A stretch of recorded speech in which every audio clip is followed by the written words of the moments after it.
Donc au terme de 3 jours de procès ici devant la cour d'assises de la Seine-Saint-Denis à Bobigny, l'accusé a été condamné pour avoir donné la mort à monsieur Amadou Somoba et a été condamné à une peine de 15 ans de réclusion criminelle, ce qui n'est jamais une peine suffisante par rapport au malheur de la famille et au malheur de ceux qui restent et à leur souffrance, mais qui est, je pense, une peine plutôt juste par rapport aux faits qui ont été commis.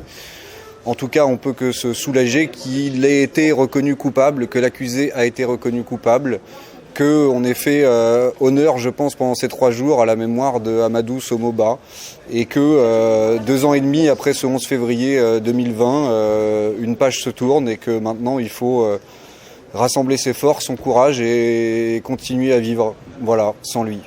Bonjour tout le monde, je suis Diallo Adiatou, nièce de feu Amadou Somoba. Nous étions, comme l'a mentionné les personnes précédentes, à la cour d'assises de Bobigny depuis plusieurs jours pour assister au procès du meurtrier de mon oncle. Et il a été condamné, il a été reconnu coupable, pas de meurtre, mais de violence volontaire et entraîné la mort sans l'intention de la donner. Je vous dis toute ma déception en fait pour moi, c'est pas ça en tant que tel la justice. On s'attendait à plus. C'est une personne qui a intentionnellement donné la mort à une personne qu'on aimait, qu'on chérissait. Voilà, malheureusement, il n'est plus de ce monde et quoi qu'on fasse, il ne pourra plus revenir parmi nous.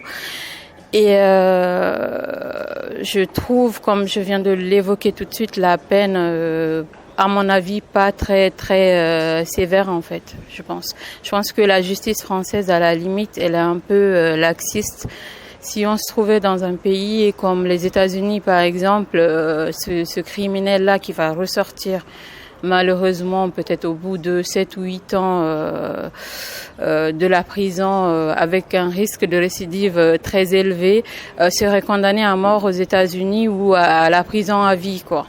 Donc, je déplore en fait cet état de fait. Comme l'ensemble des membres de la famille ici présents, nous ne sommes pas entièrement satisfaits de la peine qui a été donnée par le jury.